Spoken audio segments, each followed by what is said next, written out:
Hello student, स्वागत है आप सभी का ITI first year employability skill की महामैराथन क्लास नंबर 2 में। जैसा कि आप जानते हो, इससे पहले मैंने आपको एक एम्प्लॉयबिलिटी महामैराथन क्लास करके दी थी जो कि हमारा पार्ट 1 था। आज की इस वीडियो में हम जो एम्प्लॉयबिलिटी है इसे कंटिन्यू करने वाले हैं, आगे के क्वेश्चन देखेंगे। हालांकि उसी वीडियो में मैं इसे कवर करना चाह रहा था, लेकिन कोई टेक्निकल इशू के चलते हमारी वीडियो आगे रिकॉर्ड नहीं हो पाई। 1 घंटे की ही रिकॉर्ड हुई। हालांकि मैंने आगे पढ़ा दिया था, लेकिन वो जो है रिकॉर्ड नहीं हो पाया, तो इस वजह से मैंने पार्ट 1 उसे रख दिया है। एंड ये जो है आपका पार्ट 2 है, तो उसे देखने के बाद अगर आप इस वीडियो को देखेंगे तो आपको सारी चीज़ें अच्छे से समझ में आएंगी। जैसा कि आप जानते हो, जिस स्टूडेंट्स ने लास्ट क्लास देखी होगी उसे पता होगा कि हमारा जो लास्ट क्वेश्चन था लास्ट क्लास का, वो था इंटरव्यू एटिकेट्स में डू क्या होता है ना। यही तो क्वेश्चन था ना। तो इसका मैंने आपको आंसर बता दिया था कि इसका जो आंसर होगा ऑप्शन नंबर सी होगा, बी कॉन्फिडेंट है ना, कॉन्फिडेंट रहना। तो ऑप्शन नंबर सी इसका राइट आंसर था। चलिए अब हम जो है आज की इस क्लास को शुरू करते हैं, जो कि हमारा नेक्स्ट क्वेश्चन होने वाला है, क्वेश्चन नंबर 9। दोस्तों, उससे पहले आपको एक जानकारी बता देते हैं, जो कि आपके दिमाग में ये डाउट आ रहा होगा कि ये क्लास किन स्टूडेंट्स के लिए है ना। तो देखिए, अगर आप फर्स्ट ईयर में हैं, आईटीआई फर्स्ट ईयर में हैं, चाहे आपकी कोई भी ट्रेड हो, है ना, अगर आपकी ट्रेड में एम्प्लॉयबिलिटी स्किल है तो आप इस क्लास को डेफिनेटली देखिएगा, क्योंकि ये जो है एम्प्लॉयबिलिटी, देखिए आपके सभी ट्रेड में कॉमन सब्जेक्ट होता है ना।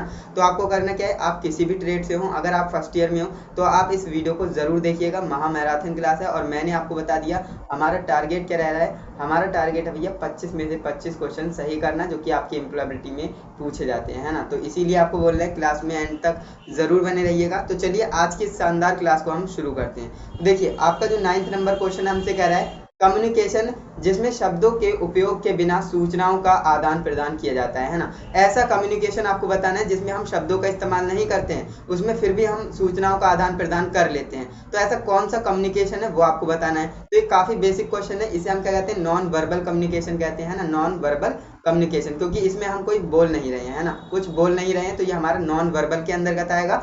अगर हम बोल करके सूचनाओं का आदान प्रदान करते हैं तो वो हमारा वर्बल कम्युनिकेशन होता है, ऑप्शन नंबर ए। लेकिन अभी के लिए हमारा ऑप्शन नंबर डी यहाँ पर राइट आंसर है। जो भी ऑप्शन नंबर डी लगा रहे हैं बिल्कुल करेक्ट है। चलिए आगे बढ़ते हैं नेक्स्ट क्वेश्चन की ओर।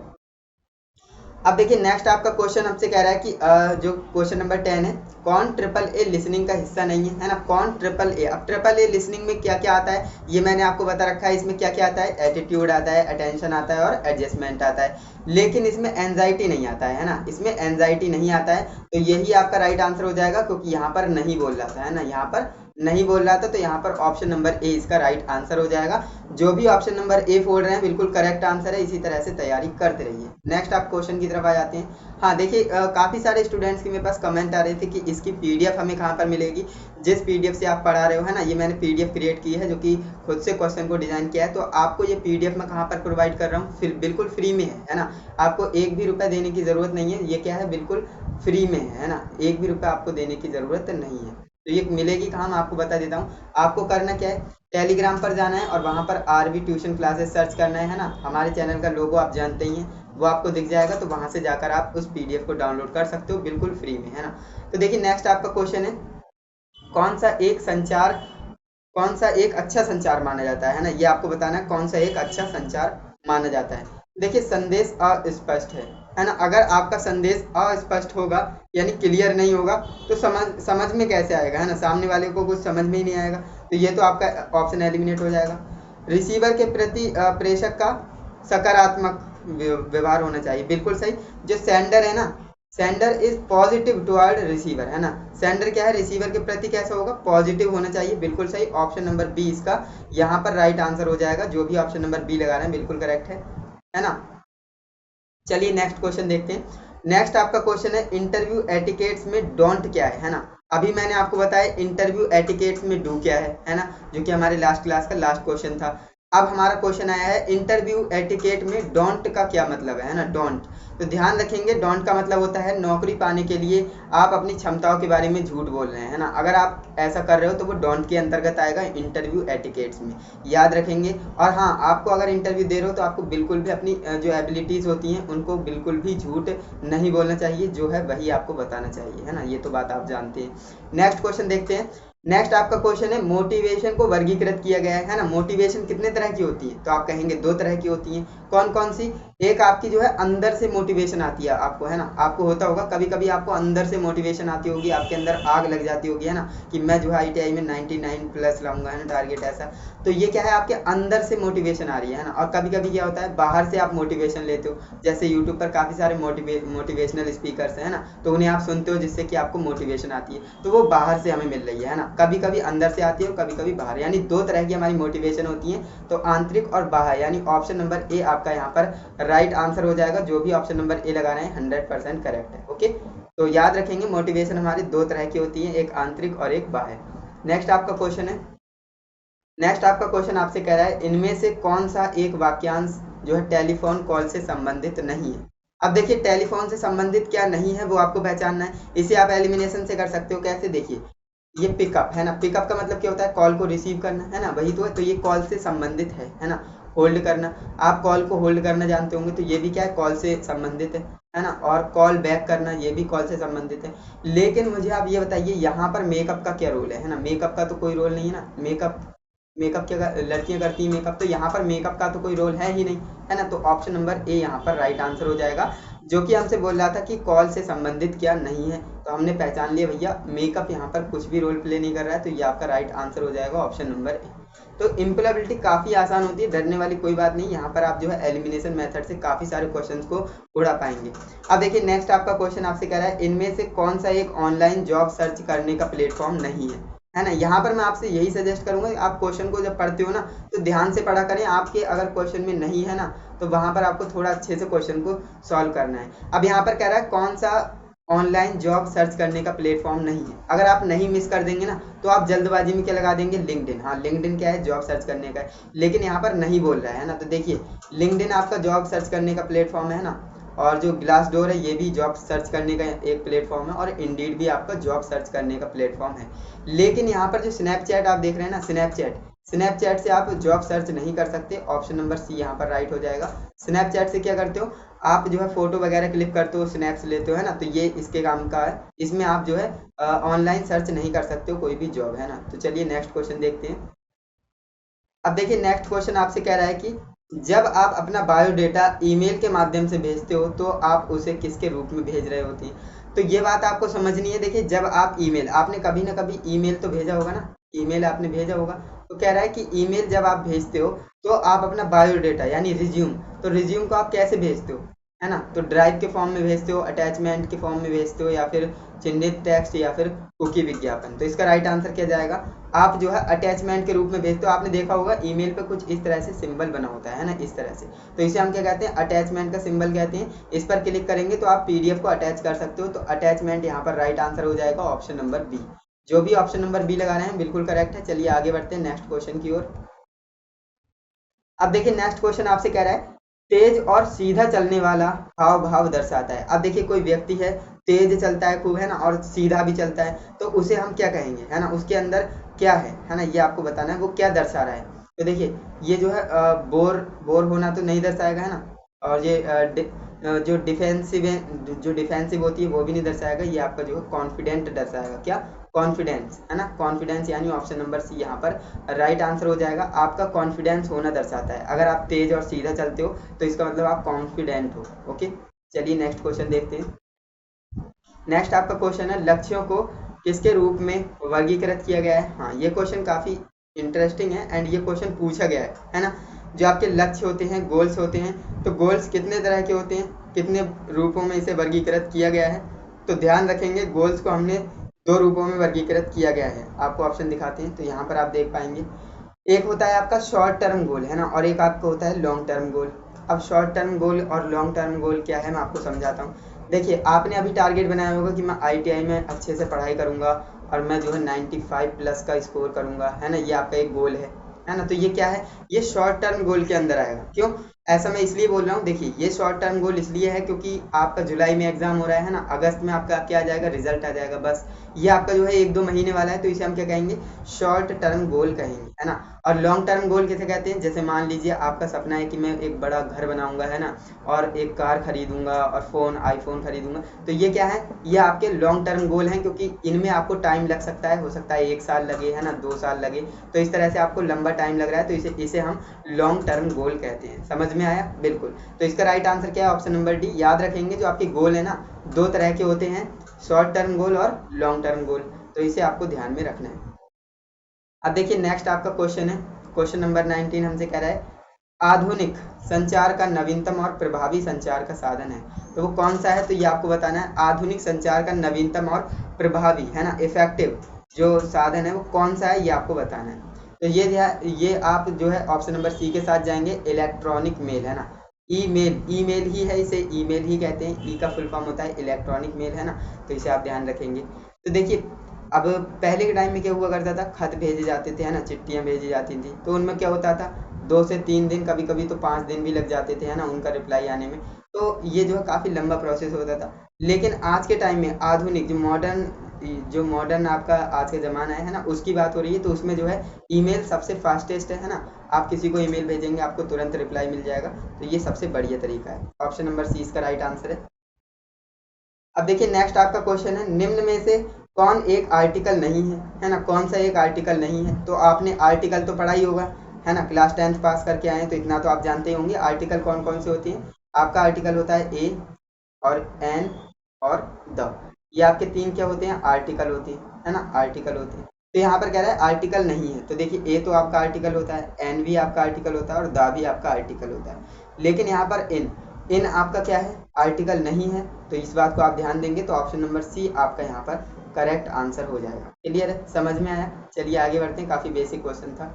नेक्स्ट आपका क्वेश्चन है आंतरिक प्रेरणा क्या है ना, जो अंदर से मोटिवेशन आती है वो क्या है ना, तो ये आपको बताना है। तो देखिए ये जो है ज़्यादा देर तक टिकती है ना, ज़्यादा लंबे समय तक ये रहती है अगर आपके अंदर से मोटिवेशन आई है तो। अब क्या होता है देखिए, अगर आपके अंदर से मोटिवेशन आई है कि मैं जो है ITI में अच्छा स्कोर करूंगा, तो ये आपकी जो है लंबे टाइम तक थोड़ी रुकेगी, लेकिन अगर बाहर से कोई मोटिवेट कर रहा है तो वो आपके लगभग 2 या 3 दिन ही रहेगी, फिर उसके बाद आप नॉर्मल हो जाएंगे। तो ये आपका जो है फ़र्क होता है दोनों में, आंतरिक मोटिवेशन में और बाहरी मोटिवेशन में है ना।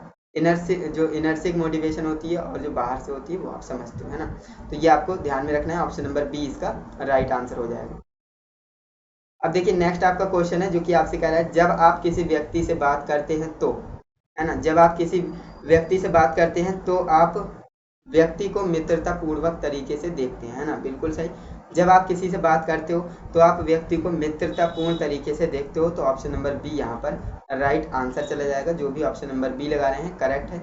अब देखिए नेक्स्ट आपके क्वेश्चन है, नेक्स्ट आपका क्वेश्चन है रेलवे या उड़ान की घोषणा को सुनना या फिर शिक्षक का जो शिक्षक होते हैं, टीचर्स होते हैं, उनके लेक्चर को सुनना किसके अंतर्गत आता है ना। अब देखिए रेलवे में ऐसा तो यहाँ पर आपको समझना है रेलवे या फिर उड़ान।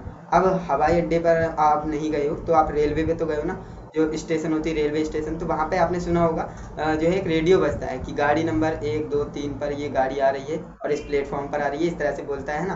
तो वो क्या होता है, तो वो हमारा होता है कॉन्फ्रेंसिव लिसनिंग। क्या होता है? कॉन्फ्रेंसिव लिसनिंग। तो ऑप्शन नंबर डी के साथ जाएंगे, तो ध्यान रखेंगे हवाई अड्डे पर या रेलवे पर या फिर जो टीचर का आप लेक्चर सुनते हो, तो ये आपका क्या है? कॉम्प्रेहेंसिव लिसनिंग के अंतर्गत आता है, तो ऑप्शन नंबर डी यहाँ पर राइट आंसर हो जाएगा।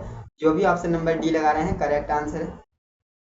इसके बाद आपका नेक्स्ट क्वेश्चन है बोलने में बाधा डालता है। अब देखिए बोलने में बाधा क्या डालता है, तो ये आपको बताना है ना। अब यहाँ पर जो है देखिए अगर आप घबराएंगे है ना, अगर आप घबरा रहे हो, नर्वसनेस फील कर रहे हो, तो आप कैसे ही बोल पाएंगे। होता क्या है, अगर आपने कभी इंटरव्यू दिया हो तो आप इस चीज़ को समझ पा रहे होंगे। इंटरव्यू आप देते हो ना, तो उसमें आपको थोड़ी सी नर्वसनेस होती है ना, बोलने में घबराहट होती है, तो ये आपका क्या है? बोलने में बाधा डालता है। तो याद रखेंगे ऑप्शन नंबर सी आपका करेक्ट आंसर हो जाएगा, घबराहट। ओके, नेक्स्ट आपका क्वेश्चन है, नेक्स्ट आपका क्वेश्चन आपसे कह रहा है समस्या समाधान की प्रक्रिया में समाधान का चयन करने के बाद आपको क्या करना है आगे है ना। अब देखिए समस्या का समाधान आपको करना है ना, और समस्या समाधान की प्रक्रिया में आपको समाधान का चयन करना है ना, तो उसके बाद आपको क्या करना है। तो यहाँ पर बात करें, ये दोनों ऑप्शन तो नहीं होंगे, नीचे चलते हैं। नीचे आपके क्वेश्चन में देखिए ये वाला आपका बिल्कुल सही है, समाधान को लागू करना है ना। अगर आपने समस्या को जान लिया है तो आपको करना क्या है, अब आपने समाधान का चयन भी कर लिया है तो आपको समाधान को लागू करना है ना, इम्प्लीमेंट करना है सॉल्यूशन को। बिल्कुल ऑप्शन नंबर डी यहाँ पर राइट आंसर है। जो भी ऑप्शन नंबर डी लगा रहे हैं करेक्ट है। अब नेक्स्ट क्वेश्चन की ओर बढ़ते हैं। बिल्कुल, अब यहाँ पर आप देखेंगे तो नेक्स्ट हमारी मॉड्यूल यहाँ से स्टार्ट हो जाती है, जो कि है कुछ ना कुछ। अब यहाँ पर इसका नाम क्या है आपको अभी समझ में आ जाएगा। देखिए कुछ ना कुछ विभिन्न प्रकार की इकाइयों से बनता है ना, कुछ ना कुछ विभिन्न इकाइयों से क्या बनेगा, विविधता बनता है ना, विविधता। और जो आपका विविधता वाला चैप्टर है ना, उसी से ये क्वेश्चन होने वाले हैं, तो काफी इंटरेस्टिंग चैप्टर है। ऑप्शन नंबर ए यहाँ पर इसका राइट आंसर हो जाएगा। क्लियर है, चलिए आगे बढ़ते हैं। अब देखिए नेक्स्ट आपका क्वेश्चन है, एक जैसी स्थिति वाले लोगों के साथ एक जैसा व्यवहार करना चाहिए, है ना, किया जाना चाहिए। तो ये क्या दर्शा रहे हैं ना, अगर आप एक जैसी स्थिति वाले लोगों के साथ एक जैसा व्यवहार करेंगे तो उसे हम क्या कहेंगे, समानता कहेंगे, इक्वलिटी कहेंगे। ऑप्शन नंबर डी हमारा राइट आंसर हो जाएगा। क्लियर है, चलिए आगे बढ़ते हैं। नेक्स्ट आपका क्वेश्चन है, महिलाएं मृदुभाषी और क्षमाशील होती है ना। अब ये क्या है, महिलाएं मृदुभाषी, मृदुभाषी का मतलब होता है मीठी बोली होती है ना, महिलाओं की मीठी बोली होती है और क्षमाशील होती है ना, जल्दी से क्षमा भी कर देती हैं। तो ये क्या है ना, ये एक आपकी लिंग रूढ़िवादिता है। क्या है, लिंग रूढ़िवादिता, जिसे हम जेंडर स्ट्रेस टाइप कहते हैं ना। अब यहाँ पर आपको समझना है कि रूढ़िवादिता क्या होती है। रूढ़िवादिता ये होती है कि वो पुराने समय से जो है सोच चली आ रही है। जैसे कि आपने सुना होगा कि लड़कों को डांस नहीं करना चाहिए, सिर्फ लड़कियां ही डांस करती हैं। तो ये भी क्या है, एक रूढ़िवादी सोच है ना। एंड आपने एक काफी फेमस डायलॉग सुना होगा कि मर्द को कभी दर्द नहीं होता, है ना। ये आपने सुना है, मर्द को कभी दर्द नहीं होता। तो ये भी क्या है, एक रूढ़िवादिता सोच है ना। ये क्या है, एक रूढ़िवादिता है। तो ऐसा जरूरी नहीं कि मर्द को दर्द नहीं होगा, वो भी तो ऐसा तो है नहीं, वो लोहे से बनाए है ना, वो भी एक इंसान है, उसको भी दर्द होता है। लेकिन ये कह दिया जाता है कि मर्द को दर्द नहीं होता, लड़के रोते नहीं है ना, ऐसा ऐसा। तो ये क्या है, एक रूढ़िवादी सोच होती है। तो यहाँ पर बात करें, देखिए महिलाएं मृदुभाषी और क्षमाशील होती है ना। तो ये जरूरी नहीं कि सभी होंगी, है ना। तो ये आपकी क्या है, रूढ़िवादी सोच है ना। तो ऑप्शन नंबर ए इसका राइट आंसर चला जाएगा। अब देखिए नेक्स्ट आपका क्वेश्चन आपसे कह रहा है, किसी की त्वचा के रंग और आय को लेकर, है ना, अलग तरह से व्यवहार किया जाता है, तो इसे आप क्या कहेंगे, है ना। मान लीजिए कोई व्यक्ति है, आप उसके रंग रूप को देखकर, है ना, उसकी आय यानी इनकम को कितना कमाता है कितना नहीं, है ना, उसको देखकर आप उसके साथ व्यवहार कर रहे हो, है ना। तो इसे आप क्या कहेंगे, इसे आप डिस्क्रिमिनेशन कहेंगे। तो यहाँ पर आप देख पा रहे हैं ऑप्शन नंबर सी यहाँ पर राइट आंसर हो जाएगा, डिस्क्रिमिनेशन। ओके, डिस्क्रिमिनेशन मतलब विभेद करना, है ना। आप क्या कर रहे हैं, भेदभाव कर रहे हैं, है ना। किसी व्यक्ति का आप रंग रूप देखकर और उसकी आय को देखकर व्यवहार कर रहे हैं, तो ये क्या है, एक डिस्क्रिमिनेशन है, विभेद है ना। ऑप्शन नंबर सी यहाँ पर राइट आंसर हो जाएगा। अब देखिए नेक्स्ट आपका क्वेश्चन है, लिंग रूढ़िवादिता हो सकती है ना। लिंग रूढ़िवादिता कैसी हो सकती है, व्यक्ति का विकास तो नहीं करने वाली, है ना। चंचल खुश बिल्कुल नहीं होगी। ये आपको जो है हानिकारक और दुखदाई हो सकती है ना, हानिकारक और दुखदाई हो सकती है। अब कैसे, मान लीजिए किसी लड़के का जो है डांस करने का मन है, डांसिंग में वो अपना करियर बनाना चाहता है, लेकिन उसके जो माता पिता हैं वो ये सोचते हैं कि लड़कों को अभी डांस नहीं करना चाहिए, डांस जो है लड़कियां करती हैं। तो ऐसे में क्या होगा, उसका सपना टूट जाएगा, है ना। ये क्या है, उसके लिए एक दुखदाई चीज़ है ना, हार्मफुल चीज़ है ना। तो उसके लिए यानी कि इसीलिए बोला जाता है रिंग रूढ़िवादिता क्या होती है, हानिकारक और दुखदाई होती है। तो ऑप्शन नंबर बी यहाँ पर राइट आंसर हो जाएगा। जो भी ऑप्शन नंबर बी लगा रहे हैं करेक्ट है। अब देखिए नेक्स्ट क्वेश्चन की ओर बढ़ते हैं। नेक्स्ट आपका क्वेश्चन है, कौन सा ऑनलाइन भुगतान ऐप नहीं है ना, ऑनलाइन पेमेंट का ऐप कौन सा नहीं है, ये आपको बताना है। अब देखिए फोन पे का तो नाम आपने सुना होगा, फोन पे आप यूज भी करते होंगे, है ना। गूगल पे का भी नाम आपने सुना होगा, गूगल पे से आप ट्रांजेक्शन करते हो ऑनलाइन, है ना। पेटीएम का भी आपने नाम सुना होगा, लेकिन क्या आपने इंडिया पे नाम सुना है, इंडिया पे, है ना। तो आप कहेंगे इंडिया पे हमने अभी तक नहीं सुना। तो ये आपका क्या है, कोई भी ऑनलाइन भुगतान ऐप नहीं है, यही आपका राइट आंसर हो जाएगा, ऑप्शन नंबर बी। इंडिया पे के जैसा कोई अभी तक एप्लीकेशन नहीं आया है, तो ये आपका ऑप्शन नंबर बी राइट हो जाएगा। ये आपका जो है ऑनलाइन भुगतान ऐप नहीं है। नेक्स्ट क्वेश्चन की ओर बढ़ते हैं। नेक्स्ट आपका क्वेश्चन आपसे कह रहा है, जिस तरह से पैसा बचाया जाता है, खर्च किया जाता है और निवेश किया जाता है ना। जिस तरह से आप पैसा को बचाते हो और पैसे को खर्च करते हो और निवेश करते हो, तो ये किसके अंतर्गत आता है, ये आपको बताना है। तो ध्यान रखेंगे, ये हमारी वित्तीय साक्षरता यानी फाइनेंशियल लिटरेसी के अंतर्गत आता है। ऑप्शन नंबर बी यहाँ पर बिल्कुल करेक्ट आंसर हो जाएगा। जो भी ऑप्शन नंबर बी लगा रहे हैं करेक्ट है, फाइनेंशियल लिटरेसी यानी वित्तीय साक्षरता के अंतर्गत आता है। नेक्स्ट क्वेश्चन की ओर बढ़ लेते हैं।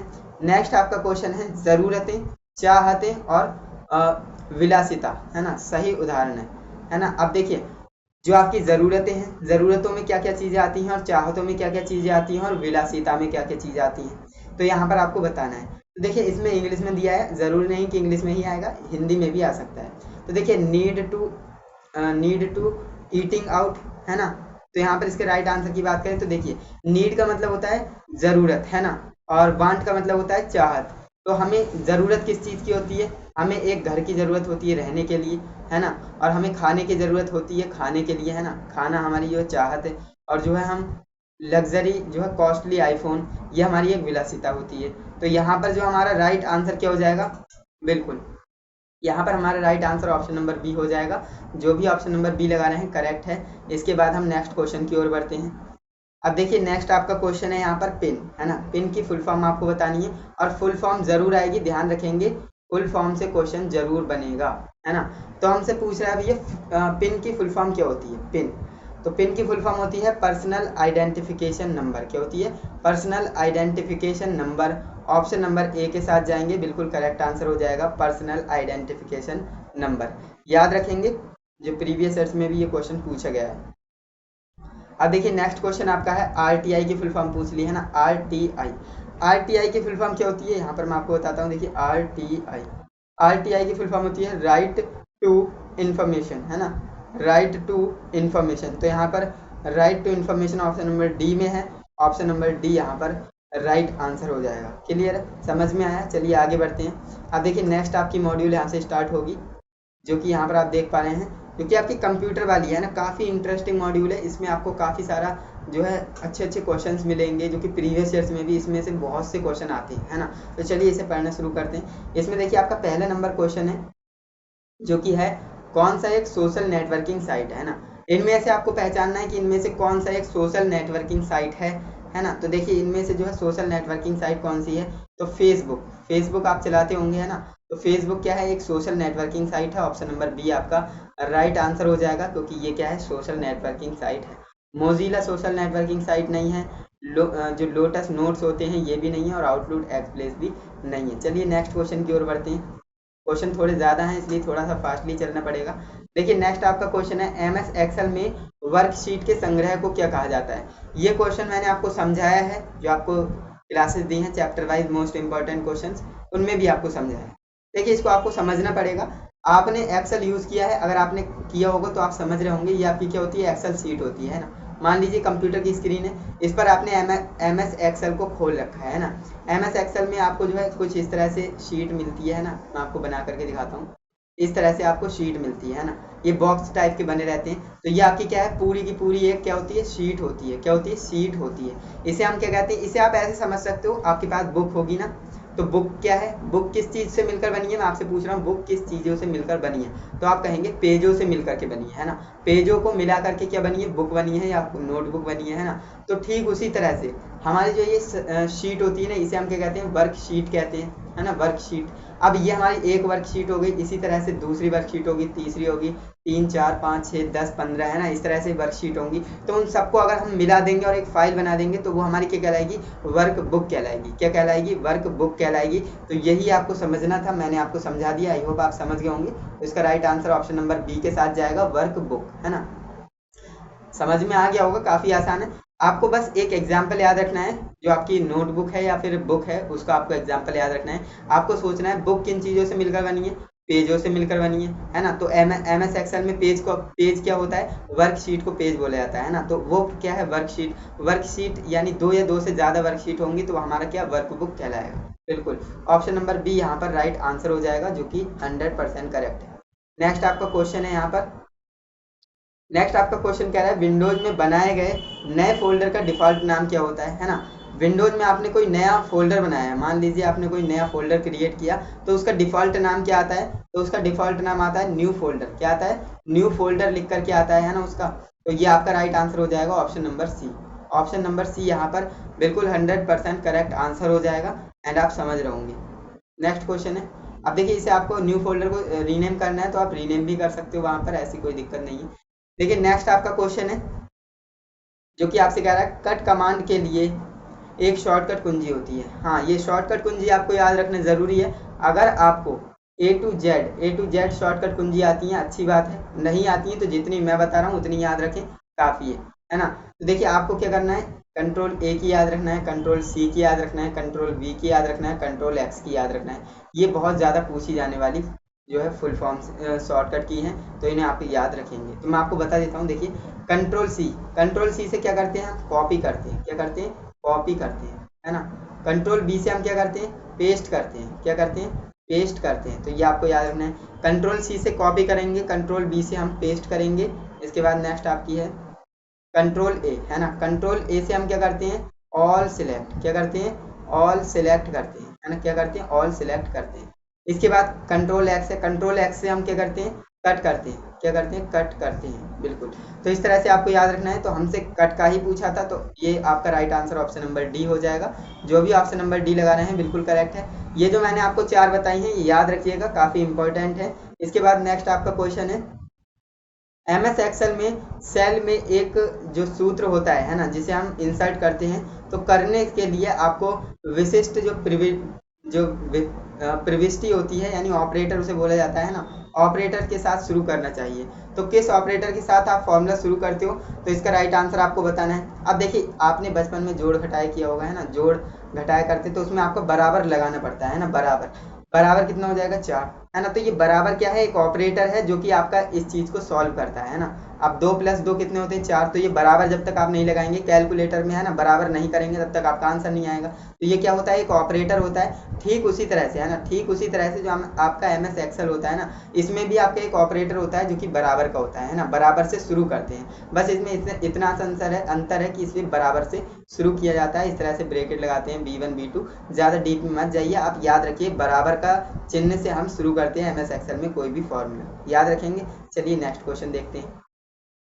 नेक्स्ट आपका क्वेश्चन है पीसी के लिए, है ना, पीसी जो पीसी है उसके लिए टेलीफोन लाइन को जोड़ने के लिए उपयुक्त क्या चीज़ होती है, तो ये आपको बताना है। यानी अगर आपको पीसी को टेलीफोन लाइन से जोड़ना है ना, पीसी को टेलीफोन लाइन से जोड़ना है तो आपको किस चीज़ की ज़रूरत पड़ेगी, ये आपसे क्वेश्चन कहना चाह रहा है। तो देखिए अगर आपको पीसी को टेलीफोन लाइन से जोड़ना है तो आपको मॉडेम की ज़रूरत होती है ना। तो मॉडेम इसका यहाँ पर राइट आंसर हो जाएगा option number A.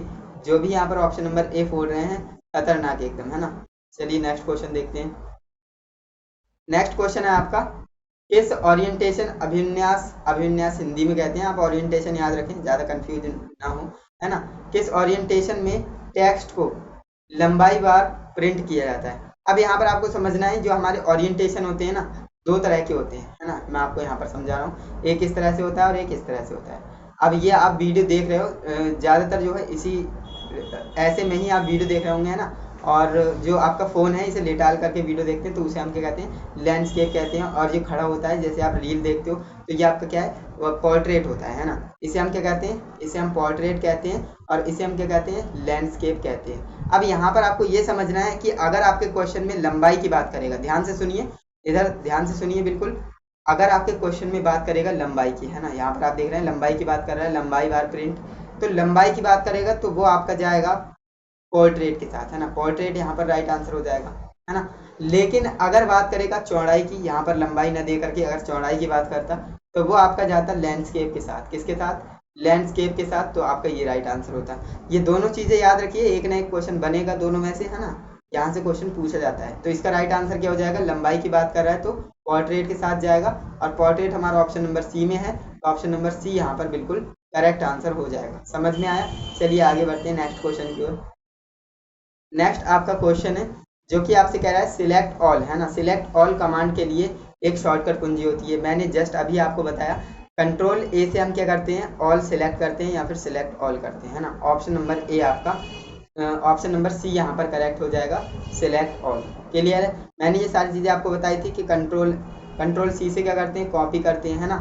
Control B से क्या करते हैं पेस्ट करते हैं, कंट्रोल ए से ऑल सिलेक्ट, कंट्रोल एक्स से कट। तो ये सारी चीज़ें याद रखिएगा।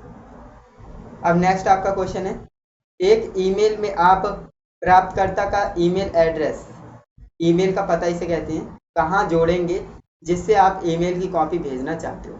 अब यहाँ पर आपको ये चीज़ अच्छे से समझना है, मैं आपको समझाता हूँ। जब आप ईमेल भेजते हो ना तो वहाँ पर आपको 2 ऑप्शन देखने को मिलते हैं, एक आपका होता है CC और एक आपका होता है BCC, है ना। ये 2 ऑप्शन आपको देखने को मिलते हैं। CC का मतलब होता है, फुल फॉर्म आप जान लीजिए सबसे पहले क्योंकि फुल फॉर्म भी पूछ लेता है। CC की फुल फॉर्म होती है कार्बन कॉपी, क्या होती है कार्बन कॉपी। BCC की फुल फॉर्म होती है ब्लाइंड कार्बन कॉपी, क्या होती है ब्लाइंड कार्बन कॉपी। अब देखिए इसका मतलब क्या होता है ना, ईमेल में इस चीज़ का क्या मतलब है। अब मान लीजिए मुझे ईमेल भेजना है, कितने लोगों को, 4 लोगों को, है ना। मुझे ईमेल भेजना है 4 लोगों को, और मैं ये चाहता हूँ कि उन्हें पता लग जाए कि ये ईमेल मैंने किसे किसे भेजी है ना। मैं एक ईमेल भेज रहा हूँ 4 लोगों को, और मैं ये चाहता हूँ कि उन चारों को पता लग जाए कि मैंने किन किन को ईमेल भेजी है ना। तो हम किसका इस्तेमाल करेंगे, सीसी का इस्तेमाल करेंगे, है ना, कार्बन कॉपी का इस्तेमाल करेंगे। लेकिन लेकिन मान लीजिए मुझे 4 लोगों को ईमेल भेजना है, लेकिन मैं ये नहीं चाहता कि उन्हें पता लगे कि मैंने किसे किसे ईमेल भेजा है ना। मान लीजिए मैं छिपाना चाहता हूँ उनसे कि मैंने किसे किसे भेजा है, उन्हें पता नहीं लगना चाहिए, है ना। उन्हें यही लगे कि मैंने सिर्फ उन्हें ही भेजा है ना ईमेल। तो ऐसे में हम क्या करते हैं, ब्लाइंड कार्बन कॉपी का इस्तेमाल करते हैं, BCC जिसे बोला जाता है ना, ब्लाइंड कार्बन कॉपी। क्या कहते हैं, ब्लाइंड कार्बन कॉपी। समझ में आया। ब्लाइंड का मतलब क्या होता है, अंधा, है ना, यानी उन्हें जो है दिखेगा नहीं कि मैंने किसे किसे भेजा है ईमेल। तो समझ में आया। अगर हमें पता लगाना है कि हमने किसे किसे भेजी है ईमेल, तो आप CC का इस्तेमाल करेंगे। अगर आपको छिपाना है कि उन्हें पता ना लगे कि मैंने किसे किसे ईमेल भेजी है, तो आप BCC का इस्तेमाल करेंगे। ये जो है आपसे क्वेश्चन पूछा जा सकता है, इसलिए मैंने आपको बताया है ना। तो इस चीज को याद रखेंगे। तो इसका राइट आंसर क्या हो जाएगा, इसमें बोल रहा था कि ईमेल को कॉपी भेजना है ना, तो आपको ईमेल एड्रेस कहाँ पर लिखना पड़ेगा, है ना। तो यहाँ पर बात करें, यहाँ पर आप देख पा रहे हैं ऑप्शन नंबर बी यहाँ पर करेक्ट है, जो कि मैंने आपको बताया था। यहीं पर आपको एड्रेस डालना पड़ेगा, है ना, CC, ऑप्शन नंबर बी यहाँ पर करेक्ट आंसर हो जाएगा। नेक्स्ट क्वेश्चन की ओर बढ़ते हैं। नेक्स्ट आपका क्वेश्चन है, टैब का उपयोग चार्ट, ग्राफ, इमेज या पेज का जो नंबर होता है ना, उसको वर्ड फाइल में डालने के लिए हमें क्या करना होगा, है ना। जो हमारा टैब है ना, टैब है, यानी कौन सा टैब ऐसा है जिसका उपयोग हम चार्ट या फिर ग्राफ या फिर इमेज या फिर पेज नंबर को वर्ड फाइल में डालने के लिए इस्तेमाल करते हैं। अब देखिए, डालना मतलब इंसर्ट करना, है ना। हम क्या कर रहे हैं, इंसर्ट कर रहे हैं किस चीज़ को, चार्ट को, है ना, ग्राफ को, इमेज को या फिर पेज नंबर को हम इंसर्ट कर रहे हैं। तो इंसर्ट करने के लिए हमें इंसर्ट टैब का इस्तेमाल करना है। ऑप्शन नंबर सी यहाँ पर करेक्ट आंसर हो जाएगा। समझ में आया। चलिए आगे बढ़ते हैं। देखिए नेक्स्ट आपका क्वेश्चन है, असप की फुल फॉर्म याद रखिएगा। इसकी भी फुल फॉर्म पूछ लेता है कि असप की फुल फॉर्म क्या होती है ना, ASAP। असप की फुल फॉर्म क्या होती है, एज सून एज पॉसिबल। क्या होती है, एज सून एज पॉसिबल। कहाँ पर है, तो ये आपका ऑप्शन नंबर सी में है, एज सून एज पॉसिबल। ये आपके SMS में इस्तेमाल किया जाता है। ऑप्शन नंबर सी यहाँ पर राइट आंसर हो जाएगा। इसका मतलब होता है जितना जल्दी हो सके उतना, है ना। तो एज सून एज पॉसिबल इसका राइट आंसर हो जाएगा, ऑप्शन नंबर सी। अब देखिए नेक्स्ट आपका क्वेश्चन है, जो कि आपसे कह रहा है CPU में होते हैं। तो CPU में क्या होते हैं, सबसे पहली बात, CPU क्या होता है, कंप्यूटर का मस्तिष्क इसे बोला जाता है, कंप्यूटर का दिमाग इसे बोला जाता है, किसे, CPU को। तो कह रहा है कि CPU में होते हैं। CPU में क्या होगा, CPU में हमारी दो चीजें होती हैं, याद रखेंगे, कंट्रोल यूनिट और अर्थमेटिक लॉजिक यूनिट। यहाँ पर मैं आपको बताता हूँ, दो चीजें होती हैं, एक CU और एक ALU, है ना। ये दो चीजें आपकी किस में होती है, CPU में होती हैं। इनकी फुल फॉर्म भी याद रखेंगे, क्योंकि हो सकता है आपसे फुल फॉर्म पूछ ले। फुल फॉर्म CU की होती है कंट्रोल यूनिट। क्या होती है, कंट्रोल यूनिट। और ALU की क्या होती है, अर्थमेटिक लॉजिक यूनिट। क्या होती है, अर्थमेटिक लॉजिक यूनिट।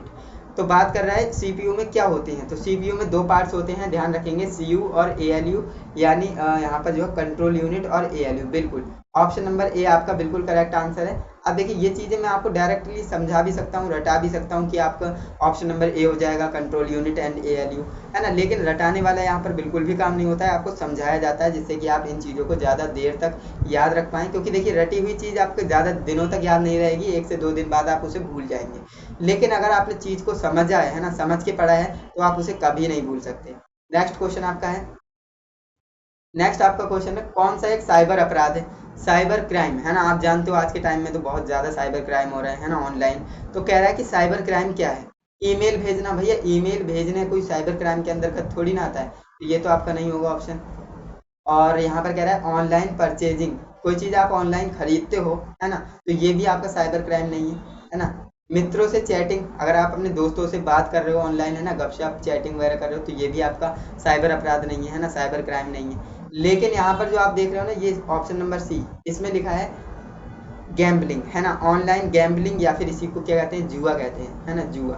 तो देखिए अगर आप ऑनलाइन जुआ वाली ऐप, गैमलिंग ऐप काफ़ी सारी आ रही हैं, आप देखते होंगे एड्स है ना, यूट्यूब पर आप देखते होंगे काफ़ी सारी एड्स आती हैं, गैमलिंग ऐप्स को आज ज़्यादा से ज़्यादा प्रमोट किया जा रहा है आज के टाइम में। तो ये जो है आपको नहीं करना चाहिए। ये क्या है भैया, ये हमारा साइबर अपराध होता है, इससे हमें बचना है ना। हमें कभी भी गैमलिंग ऐप नहीं खेलना चाहिए, ये आप समझ के रखेंगे। तो ऑप्शन नंबर सी यहाँ पर हमारा राइट आंसर हो जाएगा। नेक्स्ट क्वेश्चन की बात कर लेते हैं। नेक्स्ट आपका क्वेश्चन है, पेस्ट कमांड के लिए कौन सी शॉर्टकट कुंजी है। अब देखिए मैंने आपको बताया कंट्रोल सी से हमारा कॉपी होता है, कंट्रोल ए से ऑल सिलेक्ट होता है, कंट्रोल बी से क्या होता है भैया, पेस्ट होता है। क्या होता है, कंट्रोल बी से आपका क्या होता है, पेस्ट होता है। तो याद रखेंगे ऑप्शन नंबर बी यहाँ पर हमारा राइट आंसर हो जाएगा। ओके, ऑप्शन नंबर बी यहाँ पर राइट आंसर है। अब देखिए नेक्स्ट आपसे क्वेश्चन कह रहा है कि MS पेंट में कौन सा एक्सटेंशन सपोर्ट नहीं करता है ना। पेंट, अब आपने पेंट तो चलाया होगा बचपन में, या फिर आपने कंप्यूटर कोर्स किया होगा, या फिर आपने अपने जो है 7th या 8th क्लास में आपने जो है कंप्यूटर पढ़ा होगा, तो वहाँ पर आपने कंप्यूटर पे पेंट में इस तरह से झोपड़ी बनाई होगी है ना। झोपड़ी तो आपने ज़रूर बनाई होगी इस तरह से है ना, झोपड़ी बनाई होगी। तो ये किस में बनाते हैं, पेंट में बनाते हैं। तो कह रहा है कि पेंट में क्या चीज़ एक्सटेंशन सपोर्ट नहीं करता है ना, कौन सा एक्सटेंशन सपोर्ट नहीं करेगा। तो देखिए JPEG फोटो वगैरह है ना, GIF PNG ये सारी चीज़ें सपोर्ट करती हैं, लेकिन .doc ये सपोर्ट नहीं करता है। तो ऑप्शन नंबर बी यहाँ पर राइट आंसर हो जाएगा। अब देखिए जो आपका .doc है ना, ये आपका इसकी फुल फॉर्म होती है डॉक्यूमेंट। क्या होती है, डॉक्यूमेंट है ना। DOC की फुल फॉर्म होती है डॉक्यूमेंट। और ये पता है किसके एक्सटेंशन है, ये आपका MS वर्ड का एक्सटेंशन है। किसका, MS वर्ड का एक्सटेंशन है, और ये MS वर्ड में सपोर्ट करता है, ना कि पेंट में। यहाँ पर कह रहा था कि MS पेंट में क्या सपोर्ट नहीं करता है, तो वो आपका डॉक्यूमेंट नहीं सपोर्ट करेगा। डॉक्यूमेंट कभी पेंट में नहीं खुलेगा, वो आपका MS वर्ड में जाकर खुलता है। क्लियर, चलिए आगे बढ़ते हैं नेक्स्ट क्वेश्चन की ओर। अब देखिए नेक्स्ट आपका क्वेश्चन है जो कि आपसे कह रहा है निम्नलिखित में से कौन सा विकल्प एक जो है पर्यायवाची शब्द को दर्शा रहा है, MS वर्ड में टाइप करते हैं है ना, जिसे हम MS वर्ड में टाइप करते हैं, तो वो आपका होता है थ्रेसर्स। क्या होता है, थ्रेसर्स होता है, इसे आपको याद रखना है, थ्रेसर्स है ना। ऑप्शन नंबर ए यहाँ पर बिल्कुल राइट आंसर हो जाएगा, जो भी ऑप्शन नंबर ए लगा रहे हैं करेक्ट है। नेक्स्ट आपका क्वेश्चन देखते हैं। नेक्स्ट क्वेश्चन आपसे कह रहा है सोशल नेटवर्किंग साइट का नुकसान कौन सा है। अब देखिए हाँ, जिस चीज़ का फ़ायदा है उस चीज़ का नुकसान भी होता है, ये तो बात आप मानते हो ना, बिल्कुल मानते होंगे। अब देखिए किसी चीज़ का फ़ायदा है उसका नुकसान भी होता है। सोशल नेटवर्किंग साइट से जितने हमें फ़ायदे मिलते हैं ना, उतना ही नुकसान भी है। नुकसान कैसा है, तो इसकी हमें लत नहीं लगानी है। क्या नहीं लगानी है, लत नहीं लगानी है। अब देखिए तुरंत बातचीत हो जाती है, ये तो एक अच्छी बात है ना, सोशल नेटवर्किंग साइट की जानकारी तक पहुंच हो जाती है, बहुत अच्छी बात है ना। व्यापार आजकल ऑनलाइन हो रहा है इसके माध्यम से, बिल्कुल सही बात है। लेकिन इसकी लत लगना ये बहुत बुरी बात है ना, तो ये हमारा क्या एक नुकसान हो जाता है, सोशल नेटवर्किंग का एक बड़ा नुकसान हो जाता है ये। ऑप्शन नंबर बी यहाँ पर राइट आंसर हो जाएगा। अब देखिए आजकल आपने देखा होगा इंस्टाग्राम है ना, इंस्टाग्राम कितना ज़्यादा चल रहा है। स्टूडेंट्स जो है 4 से 5 घंटे दिन के इस पर वेस्ट करते हैं है ना, क्या देखने में, रील्स देखने में। रील्स देखने से क्या ही मिलेगा। अब देखिए रील्स ऐसी वैसी रील्स आती नहीं है, बहुत ही बेकार रील जो है इंस्टाग्राम पर आती हैं। तो आपको करना क्या है, इन चीज़ों से सावधान रहना है। जो आपके 4 से 5 घंटे हैं इसे किसी अच्छी चीज़ में लगाएं है ना, पढ़ाई में लगाएं या फिर कोई स्किल सीखने में लगाएं, तो आप जो कुछ अच्छा ग्रो कर पाएंगे अपनी लाइफ में। इंस्टाग्राम पर टाइम वेस्ट ना करें। और हाँ, एक तो गेम भी चल रहा है बहुत ज़्यादा, फ्री फायर है ना, फ्री फायर नाम है उसका, और PUBG वगैरह क्या क्या गेम है, तो ये जो है बहुत ज़्यादा चल रहे हैं। स्टूडेंट्स इनमें भी 4 से 5 घंटे बेकार कर देते हैं, तो ऐसा आपको नहीं करना है बिल्कुल है ना। आपको अपने टाइम को सही जगह यूटिलाइज करना है। नेक्स्ट क्वेश्चन है आपका, नेक्स्ट आपका क्वेश्चन है कंप्यूटर प्रणाली में होते हैं। कंप्यूटर प्रणाली में क्या होते हैं भाई, दो ही चीज होगी, या फिर हार्डवेयर होगा या फिर सॉफ्टवेयर है ना। कंप्यूटर में, कंप्यूटर प्रणाली में दो चीजें होती हैं, computer software, computer hardware. Okay, option number B हमारा राइट आंसर हो जाएगा। अब नेक्स्ट हमारा क्वेश्चन है जो कि हमसे कह रहा है कंप्यूटर उपयोगकर्ता है ना, कंप्यूटर उपयोगकर्ता को वेब पेज खोजने और एक्सेस करने के लिए जो सक्षम बनाता है, तो वो कौन सा सॉफ्टवेयर एप्लीकेशन है, ये आपको बताना है ना। तो इसका राइट आंसर क्या हो जाएगा, देखिए कंप्यूटर उपयोगकर्ता जो कंप्यूटर चला रहा है ना, उसके लिए वेब पेज को खोजने में, एक्सेस करने में है ना, सक्षम बनाने के लिए कौन सा एप्लीकेशन सॉफ्टवेयर होता है, कौन सा सॉफ्टवेयर एप्लीकेशन होता है, तो वो हमारा वेब ब्राउजर होता है। क्या होता है, वेब ब्राउजर होता है। ऑप्शन नंबर ए के साथ जाएंगे। अब देखिए वेब ब्राउजर, वेब पेज और वेबसाइट, इसमें जो काफ़ी स्टूडेंट्स कंफ्यूज होते हैं, मैं आपको समझाता हूँ। देखिए यहाँ पर हमारा है वेब पेज, यहाँ पर नहीं लिखा है। देखिए सबसे पहले वेब ब्राउजर की बात करते हैं ना, और इससे पहले भी आपका क्या होता है, सर्च इंजन है ना, सर्च इंजन आता है। सर्च इंजन क्या है, सबसे पॉपुलर, आप जो है गूगल का ज़्यादा से ज़्यादा इस्तेमाल करते होंगे ना, गूगल क्या है, सर्च इंजन है, और गूगल क्रोम क्या है ना, क्रोम नाम से एक ऐप आता है, उस पर आप सर्च करते हो तो वो क्या है, वो आपका वेब ब्राउज़र है ना। तो उसी तरह से वेब ब्राउज़र होता है। तो ध्यान रखेंगे, सबसे पहले आप सर्च इंजन पर जाते हो, फिर वेब ब्राउज़र पे सर्च करते हो, फिर आपको वेबसाइट मिलती है, फिर वेब पेज मिलता है, फिर जाकर कहीं आप इन्फॉर्मेशन को कलेक्ट करते हो। ये जो चीज़ मैंने आपको बताई है ये अच्छे से समझिएगा, कहीं नोट डाउन कर लीजिए, क्योंकि ये चीज़ें जो है कन्फ्यूजन क्रिएट करती हैं, जो कि मैंने आपको बता दिया। अब आप इस चीज़ में कन्फ्यूज नहीं होंगे। नेक्स्ट आपका क्वेश्चन है FYI, है ना, जो जो आपका SMS होता है ना, SMS में FYI लिखा हुआ होता है, तो इसका विस्तार रूप आपको बताना है, इसकी फुल फॉर्म क्या होगी, है ना। देखिए फुल फॉर्म जरूर पूछेगा, मैं आपको इसीलिए बता रहा हूँ, फुल फॉर्म जरूर तैयार कर लीजिए। एंड हमारा जो सेकंड चैनल है वीर कंप्यूटर एजुकेशन, आप जानते होंगे, तो उस पर जो है मैंने एक 200 प्लस फुल फॉर्म्स बता रखी हैं, तो उन्हें अगर आप देखना चाहते हो तो देख लेना। कॉम्पिटेटिव एग्जाम्स में आती है, और वहीं से जो है ITI में भी आएंगी ही, है ना। ITI तो बहुत छोटी चीज़ हो गई, वो जो है कॉम्पिटेटिव एग्जाम्स में भी वहाँ से फुल फॉर्म्स आती हैं। तो अगर आप 200 फुल फॉर्म याद कर लेते हो तो फुल फॉर्म की टेंशन आपकी दूर हो जाएगी, चाहे वो कॉम्पिटेटिव एग्जाम हो या फिर कोई छोटा मोटा एग्जाम हो, है ना। अब यहाँ पर आप देखेंगे FYI की फुल फॉर्म क्या होती है, फॉर योर इन्फॉर्मेशन। क्या होती है, फॉर योर इन्फॉर्मेशन, है ना। तो ऑप्शन नंबर ए यहाँ पर बिल्कुल करेक्ट आंसर हो जाएगा, फॉर योर इन्फॉर्मेशन। चलिए नेक्स्ट क्वेश्चन देखते हैं। नेक्स्ट आपका क्वेश्चन है, कौन एक स्टोरेज डिवाइस नहीं है ना। यहाँ पर हमसे कह रहा है कौन एक स्टोरेज डिवाइस नहीं है, तो इनमें से कौन सा एक स्टोरेज डिवाइस नहीं है। तो देखिए यहाँ पर बात करें, जो पेन ड्राइव, यहाँ पर वीडियो टेप की बात कर रहे हैं ना, वीडियो टेप, तो वीडियो टेप में क्या हम स्टोरेज कर सकते हैं, मूवी, फोटो वगैरह सारा कुछ हम स्टोर कर सकते हैं। USB फ्लैश ड्राइव, ये भी क्या है, एक स्टोरेज डिवाइस है, इसे हम क्या कहते हैं, PD का नाम आपने सुना होगा, पेन ड्राइव, है ना। तो इसमें भी हम क्या कर सकते हैं, स्टोरेज को इकट्ठा कर सकते हैं। इसके बाद हमारा नेक्स्ट क्वेश्चन है मेमोरी कार्ड। मेमोरी कार्ड में भी हम क्या कर सकते हैं, स्टोरेज कर सकते हैं, फाइल, फोटो, फोल्डर, है ना, कोई भी चीज़ हम यहाँ पर स्टोरेज कर लेंगे। लेकिन बात करें यहाँ पर जो आपका ऑप्शन नंबर ए है, इसे आप ध्यान से देखें, प्रिंटर। भाई प्रिंटर क्या ही स्टोरेज कर पाएगा, है ना। ये इसका काम क्या होता है, ये आपको प्रिंट आउट निकाल करके देता है, सिंपल। ये कोई स्टोरेज डिवाइस के अंतर्गत नहीं आता है, तो यही आपका क्या है, राइट आंसर हो जाएगा, ऑप्शन नंबर ए, है ना। यहाँ पर कह रहा था कौन एक स्टोरेज डिवाइस नहीं है, तो वो हमारा जो है प्रिंटर एक स्टोरेज डिवाइस नहीं है। ऑप्शन नंबर ए यहाँ पर करेक्ट है, जो भी ऑप्शन नंबर ए लगा रहे हैं बिल्कुल करेक्ट आंसर हो जाएगा। नेक्स्ट क्वेश्चन की ओर बढ़ते हैं। अब देखिए नेक्स्ट आपका क्वेश्चन है, एक एक्सपेंशन ऑफ वैन, सॉरी यहाँ पर आपको समझना है कि इसमें वैन का विस्तार रूप पूछ रहा है ना। तो यहाँ पर आपको मैं कुछ फुल फॉर्म्स बता रहा हूँ, वो आप ध्यान में रखेंगे। एक आपकी होती है कैन, एक होती है लैन, और एक होती है मैन, और एक होती है वैन, है ना। तो इन चीज़ों को आपको याद में रखना है। इन फुल फॉर्म्स को आप याद रखेंगे, क्योंकि अगर कंप्यूटर नेटवर्किंग से कोई फुल फॉर्म पूछेगा ना, तो ये 4 ही हैं, इनमें से ही पूछेगा, इससे बाहर नहीं पूछेगा, है ना। तो देखिए कैन, CAN, इसकी फुल फॉर्म होती है कैंपस एरिया नेटवर्क। क्या होती है, कैंपस एरिया नेटवर्क। याद करिए, ये आप जो है लिख लीजिए, अगर आपके पास नोटबुक हो, है ना, तो वहाँ पर आप लिख लीजिए। कैन की फुल फॉर्म होती है कैंपस एरिया नेटवर्क। लैन की फुल फॉर्म होती है लोकल एरिया नेटवर्क। क्या होती है, लोकल एरिया नेटवर्क। मैन की फुल फॉर्म क्या होती है, मेट्रोपॉलिटन एरिया नेटवर्क। क्या होती है, मेट्रोपॉलिटन एरिया नेटवर्क। ओके। वैन की फुल फॉर्म क्या होती है, वाइड एरिया नेटवर्क। क्या होती है, वाइड एरिया नेटवर्क होती है। तो ये जो मैंने आपको 4 फुल फॉर्म बताई हैं, याद कर लीजिए, अपने दिमाग में फिक्स कर लीजिए, क्योंकि यहीं से आपको क्वेश्चन देखने को मिलने वाला है। ओके। अब देखिए यहाँ पर हमसे क्या पूछा था, वैन की फुल फॉर्म पूछिए। वैन की क्या होती है, अभी अभी आपको बताई, वाइड एरिया नेटवर्क होता है, नेम नहीं होता है ना। वाइड एरिया नेटवर्क कहाँ है, ऑप्शन नंबर सी में है ना, वाइड एरिया नेटवर्क। तो ऑप्शन नंबर सी यहाँ पर क्या हो जाएगा, करेक्ट आंसर हो जाएगा। जो भी ऑप्शन नंबर सी लगा रहे हैं 100% करेक्ट है। आगे बढ़ते हैं भैया, नेक्स्ट क्वेश्चन देखते हैं। देखिए वही क्वेश्चन पूछ लिया, कंप्यूटर का मस्तिष्क है ना। तो कंप्यूटर का मस्तिष्क हम किसे कहते हैं, तो सिंपल हम किसे कहते हैं, CPU को कंप्यूटर का मस्तिष्क कहते हैं। और इसकी आपको फुल फॉर्म भी याद रखनी है। फुल फॉर्म क्या होती है, सेंट्रल प्रोसेसिंग यूनिट। क्या होती है, सेंट्रल प्रोसेसिंग यूनिट होती है। ओके। कंप्यूटर का दिमाग किसे कहा जाता है, या फिर कंप्यूटर का मस्तिष्क किसे कहा जाता है, CPU को कहा जाता है, याद रखेंगे। ऑप्शन नंबर सी यहाँ पर करेक्ट आंसर हो जाएगा। इसके बाद हम बढ़ते हैं नेक्स्ट क्वेश्चन पर। नेक्स्ट हमारा क्वेश्चन है, निम्नलिखित में से कौन सा एक ऑनलाइन भुगतान आवेदन नहीं है, है ना। कौन सा एक ऑनलाइन भुगतान एप्लीकेशन यानी ऑनलाइन पेमेंट एप्लीकेशन नहीं है, वो आपको बताना है। देखिए गूगल पे क्या है, एक ऑनलाइन पेमेंट करने वाला ऐप है।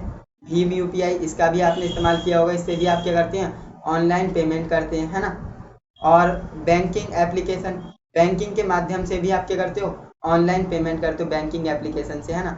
लेकिन जो इंस्टाग्राम है, ये आप खुद ही सोचिए, इंस्टाग्राम का यहाँ पर क्या ही लेना देना है ना। इंस्टाग्राम पे तो हम रील्स वगैरह देख सकते हैं बस, और क्या ही कर सकते हैं उससे, ऑनलाइन पेमेंट थोड़ी कर लेंगे। तो ऑप्शन नंबर डी यहाँ पर आपका राइट आंसर हो जाएगा, इंस्टाग्राम, है ना। तो इंस्टाग्राम यहाँ पर राइट आंसर है, जो भी ऑप्शन नंबर डी लगा रहे हैं करेक्ट है। इसके बाद नेक्स्ट क्वेश्चन की ओर बढ़ते हैं। हाँ, नेक्स्ट क्वेश्चन हमारा है, इसे आपको समझना है। देखिए, आप एटीएम से 500 रुपए निकालते हैं, ठीक।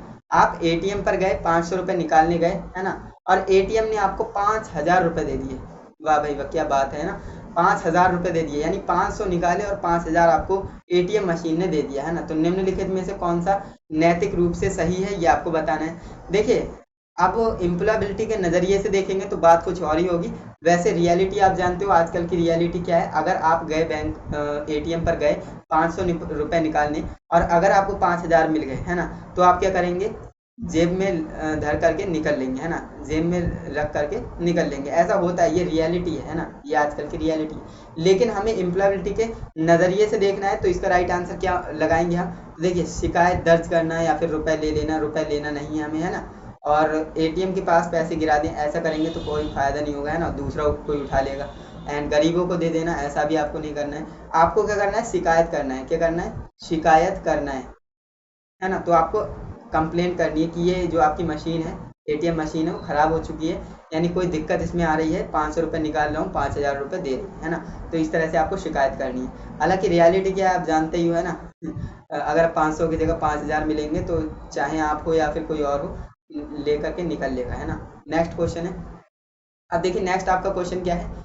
कंप्यूटर नेटवर्क जो एक क्षेत्रीय या राष्ट्रीय या वैश्विक क्षेत्र के स्तर पर फैला होता है, उसे हम क्या कहते हैं, है ना।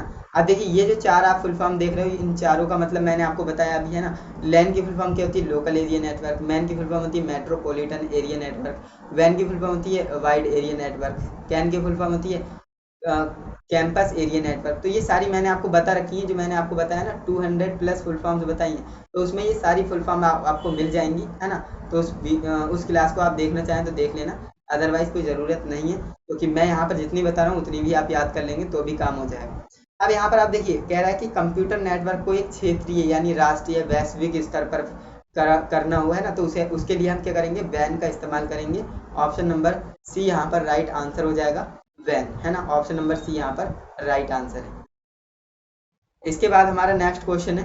नेक्स्ट हमारा क्वेश्चन है, कौन सी फंक्शन कुंजी, है ना, कौन सी फंक्शन कुंजी आपको किसी फाइल का नाम बदलने की अनुमति देता है। अब देखिए, आपने जो कीबोर्ड देखा होगा, है ना, कीबोर्ड इस तरह से होता है आपका कीबोर्ड, एंड यहाँ पर जो है बटन्स होते हैं कुछ, एंड यहाँ पर आपने देखा होगा एक लंबी सी रो होती है जिस पर क्या लिखा होता है, बटन होते हैं, जो कि 12 बटन होते हैं, F1 F2 F2 F3 F4 F5, है ना। इस तरह से जो है बटन्स बने होते हैं, तो F की सीरीज होती है ना। F का मतलब होता है फंक्शन, है ना।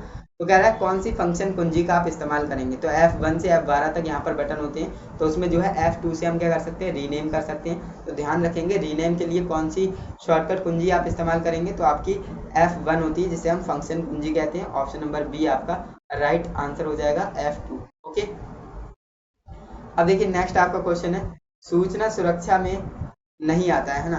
जो सूचना सुरक्षा है उसमें नहीं आता है, तो क्या नहीं आएगा, पासवर्ड का अनुमान लगाओ और कठिन पासवर्ड बनाओ। बिल्कुल सही बात है, ये तो है ना। आपको अपना पासवर्ड कैसा रखना चाहिए, स्ट्रॉन्ग रखना चाहिए। कैसा रखना चाहिए, स्ट्रॉन्ग रखना चाहिए, ये तो बात सही है ना। इसके बाद देखिए, अब देखिए इसके बाद है, समय समय पर आपको अपने पीसी का बैकअप डेटा लेना चाहिए, ये भी अच्छी बात है ना, ऐसा भी आपको करना चाहिए। लैपटॉप को हार्ड ड्राइव या मोबाइल के उपकरणों से क्या करना चाहिए, इनक्रिप्ट करना चाहिए, यानी पासवर्ड लगा देना चाहिए। बिल्कुल सही बात है, ये भी आपको करना चाहिए। लेकिन आपको जो है पासवर्ड किसी के साथ शेयर नहीं करना चाहिए, है ना।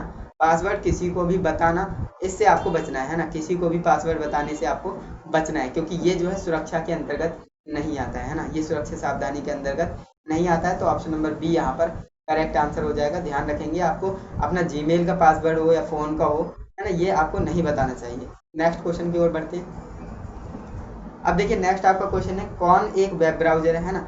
वेब ब्राउज़र कौन है, ये आपको बताना है। तो फेसबुक, ये तो आपका सोशल मीडिया वाला ऐप हो गया, है ना। हॉटमेल, ये भी आपका क्या हो गया, एक सोशल मीडिया वाला मामला हो गया।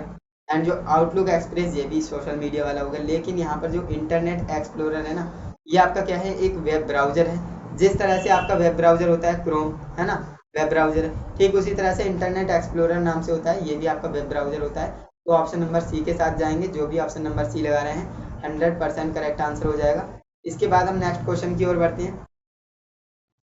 देखिए नेक्स्ट आपका क्वेश्चन आपसे कह रहा है कि आपको रिज्यूमे में मुख्य शीर्षकों को रेखांकित करने के लिए शॉर्टकट कुंजी का इस्तेमाल करना चाहिए, है ना। आपको अपने रिज्यूमे में मुख्य शीर्षक जो मेन हेडिंग होगी उसे आपको रेखांकित करना है, यानी अंडरलाइन करना है। तो आपको किस शॉर्टकट कुंजी का इस्तेमाल करना है ये भी आपको याद रखना है। जैसे मान लीजिए मैंने यहाँ पर लिखा RB, मुझे इसे अंडरलाइन करना है, तो मैं किस शॉर्टकट कुंजी का इस्तेमाल करूंगा, कंट्रोल यू। जैसे ही मैं कंट्रोल यू दबाऊंगा इसके नीचे एक लाइन बन जाएगी जिसे हम अंडरलाइन कहते हैं। तो इसकी फुल फॉर्म होती है, इसकी शॉर्टकट कुंजी होती है कंट्रोल यू। क्या होती है, कंट्रोल यू। याद रखेंगे, बिल्कुल इंपॉर्टेंट क्वेश्चन है। ऑप्शन नंबर ए आपका राइट आंसर हो जाएगा।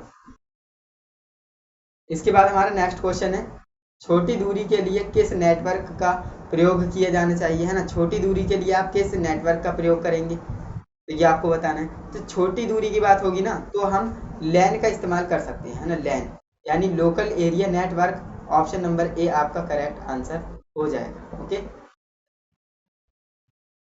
अब देखिए नेक्स्ट आपका क्वेश्चन है, सभी डिलीट की गई फाइलें कहाँ स्टोर हो जाती हैं, यानी संग्रहित हो जाती हैं। अब ये बात आप जानते हो कि अगर आपने जो है किसी लैपटॉप से या फिर किसी कंप्यूटर से कोई भी फाइल फोल्डर या कोई ऐप डिलीट कर दिया है ना, तो वो डिलीट नहीं होता है, बल्कि वो कहाँ पर जाकर सेव हो जाता है, रिसाइकल बिन, है ना। कहाँ पर जाकर सेव हो जाएगा, रिसाइकल बिन में जाकर सेव हो जाता है। तो ध्यान रखेंगे, आप समझते हो कि डिलीट हो गया, ऐसा नहीं है, वो रिसाइकल बिन में जाता है और वहां तक जो है 30 दिनों तक रहता है उसमें, है ना, 30 दिनों तक रहेगा। अगर आप उसे रिस्टोर नहीं करते तो वो ऑटोमेटिकली डिलीट हो जाता है वहां से। अगर आप उसे परमानेंटली डिलीट करना चाहते हो, मान लीजिए कोई फाइल फोटो फोल्डर है, आप उसे परमानेंटली डिलीट करना चाहते हो, तो आपको जो है शिफ्ट के साथ, है ना, आपके कीबोर्ड पे एक शिफ्ट नाम का बटन होता है, इसे दबाएंगे और डिलीट बटन दबा देंगे, डेल, है ना। इन दोनों को अगर आप दबाते हो तो आपका जो परमानेंटली डिलीट हो जाता है कोई भी फाइल फोटो फोल्डर, यानी हमेशा के लिए जो है उड़ जाएगा बिल्कुल आपके, है ना, डिलीट हो जाएगा, परमानेंटली डिलीट, है ना। तो ये आपको समझ में आया, ऑप्शन नंबर डी इसका राइट आंसर हो जाएगा। अब नेक्स्ट आपका क्वेश्चन है, रोम, है ना, रोम का विस्तार रूप क्या है। देखिए दो फुल फॉर्म बता रहा हूँ, ये भी पूछी जाने वाली फुल फॉर्म है। एक होता है रैम, है ना, और एक होता है रोम। इन दोनों की फुल फॉर्म आप याद रखेंगे। देखिए रैम की फुल फॉर्म होती है क्या फुल फॉर्म होती है, रैंडम एक्सेस मेमोरी। क्या होती है, रैंडम एक्सेस मेमोरी। और रोम की फुल फॉर्म होती है रीड ओनली मेमोरी। क्या होती है, रीड ओनली मेमोरी। तो याद रखेंगे, ये दोनों पूछता है। अब यहाँ पर हमसे कौन सी पूछी है, रोम की फुल फॉर्म पूछी है ना। रोम की फुल फॉर्म क्या होती है, तो ये हमारी होती है रीड ओनली मेमोरी। कहाँ पर दिया है, read only memory option number B में दिया है, तो बिल्कुल ऑप्शन नंबर बी हमारा करेक्ट आंसर हो जाएगा। Read only memory, option number B हमारा करेक्ट आंसर हो जाएगा। जो भी ऑप्शन नंबर बी लगा रहे हैं एकदम खतरनाक, इसी तरह से पढ़ते रहिए, है ना। नेक्स्ट क्वेश्चन है आपका, किस ओरिएंटेशन अभिविन्यास में टेक्स्ट को चौड़ाई बार प्रिंट किया जाता है। देखिए अभी मैंने आपको बताया था कि अगर लंबाई की बात करेगा, है ना, लंबाई की बात करेगा तब वो बात करेगा पोर्ट्रेट मोड की, है ना। लेकिन अगर चौड़ाई की बात कर दी तो वहां पर जो है लैंडस्केप मोड की बात कर रहा है ना, इसे हम लैंडस्केप मोड कहते हैं। तो यहाँ पर हमारा right answer option number D हो जाएगा, landscape mode, option number D. समझ में आया, इसीलिए मैंने आपको बताया था ये दोनों क्वेश्चन याद रखिएगा। अगर लंबाई की बात करेगा तो पोर्ट्रेट, चौड़ाई की बात करेगा तो लैंडस्केप, बस इतना ही आपको याद रखना है। नेक्स्ट आपका क्वेश्चन है जो कि आपसे कह रहा है सीपीयू स्टैंड फॉर, है ना, सीपीयू का क्या तात्पर्य है, इसकी फुल फॉर्म आपसे पूछ रहा है। तो सीपीयू की फुल फॉर्म क्या होती है, सेंट्रल प्रोसेसिंग यूनिट, मैंने आपको बताया था। अब देखते हैं कहाँ पर है, सेंट्रल प्रोसेसिंग यूनिट, बिल्कुल ऑप्शन नंबर बी में हमें मिल गया, तो ऑप्शन नंबर बी हमारा ही राइट आंसर हो जाएगा, ऑप्शन नंबर बी, है ना, सेंट्रल प्रोसेसिंग यूनिट। चलिए नेक्स्ट क्वेश्चन की ओर बढ़ते हैं। अब देखिए नेक्स्ट आपका क्वेश्चन है जो कि आपसे कह रहा है एक बाइट बराबर होता है ना। एक बाइट किसके बराबर होगा ये आपको बताना है। तो एक बाइट आपका जो होता है ना वो 8 बिट के बराबर होता है। किसके, 8 बिट के बराबर होता है एक बाइट, है ना।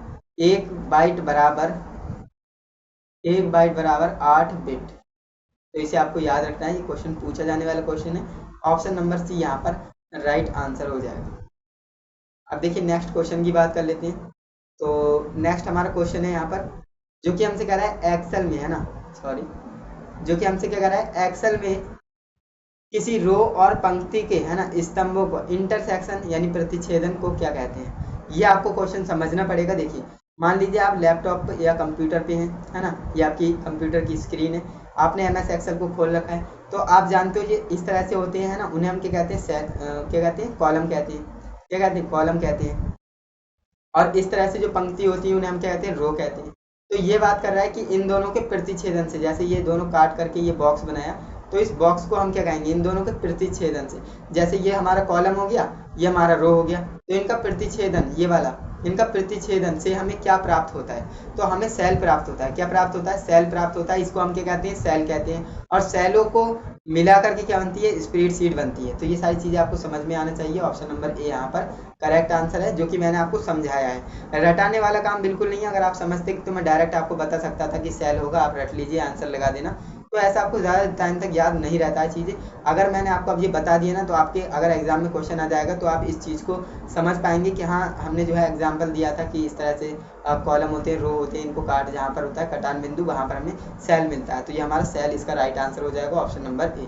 क्लियर है, इस तरह से आपको करना था। तो यहाँ पर बात करें, वीडियो हमारी जो है 55 मिनट की बन चुकी है, तो वीडियो को मुझे यहीं पर एंड करना पड़ेगा, क्योंकि देखिए मैं जो है आपको 3 पार्ट्स में ये महामैराथन क्लास प्रोवाइड कर रहा हूँ, है ना। ये हमारा पार्ट 2 था, है ना, जैसा कि आप जानते हो। इससे पहले मैंने आपको पार्ट 1 प्रोवाइड किया था, है ना। पार्ट 1 में मैंने आपको कुछ क्वेश्चंस बताए थे, लगभग 1 घंटे की वीडियो बनी थी। एंड दूसरा पार्ट भी आपका 1 घंटे का बन गया, है ना। इसके बाद तीसरा पार्ट भी आपका 1 घंटे का मतलब बन जाएगा लगभग, और 3 घंटे में आपकी कंप्लीट एम्प्लॉयबिलिटी स्किल हो जाएगी। और अगर कोई स्टूडेंट्स ये महामैराथन क्लास, जो मैं आपको 3 महामैराथन क्लास देने वाला हूँ, ये अगर कोई स्टूडेंट देख लेता है ना, तो एम्प्लॉयबिलिटी में, है ना, एम्प्लॉयबिलिटी की मैं गारंटी ले सकता हूँ कि वो 25 में से 25 पूरे क्वेश्चन सही करके आएगा, है ना। एक भी क्वेश्चन गलत नहीं करेगा, ये मैं गारंटी देता हूँ, क्योंकि सारे क्वेश्चन आपको यहीं से मिलने हैं। तो अगर आप क्लास को अच्छे से पढ़ेंगे, याद रखेंगे क्वेश्चन के आंसर्स को, तो आप डेफिनेटली 25 में से 25 सॉल्व करके आएंगे, है ना। तो ये आपका जो है स्कोर बहुत ज़्यादा बढ़ाने वाला है। तो इसीलिए आपको बोल रहा हूँ, एम्प्लॉयबिलिटी ज़्यादा कठिन नहीं है। बस आपको करना क्या है, जो मैं ये 3 क्लासेस दे रहा हूँ ना,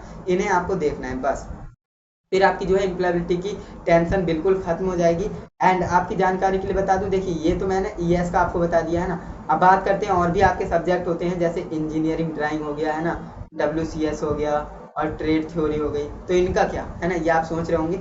देखिए इंजीनियरिंग ड्राइंग, जो यहाँ पर ED आएगा, है ना, ED इंजीनियरिंग ड्राइंग की मैंने कंप्लीट प्लेलिस्ट आपको बनाकर दे दी है। जितने भी मोस्ट इंपॉर्टेंट क्वेश्चंस थे जो कि मुझे लगते थे चैप्टर वाइज, मैंने आपको बताए हैं। तो आपको करना क्या है, उसे जाकर देख लेना है। 10-10 मिनट की वीडियोज़ हैं, ज़्यादा बड़ी वीडियोज़ नहीं है। आप चाहें तो एक दिन में सभी वीडियोज़ देख डालना, जिससे कि आप इन्हें अच्छा स्कोर कर पाएँ, है ना। तो ED की क्लासेस ज़रूर देखना, लगभग 10 क्लासेस मैंने आपको दी हैं, 10-10 मिनट की, है ना। तो 1 घंटे में भी आप कंप्लीट कर सकते हो।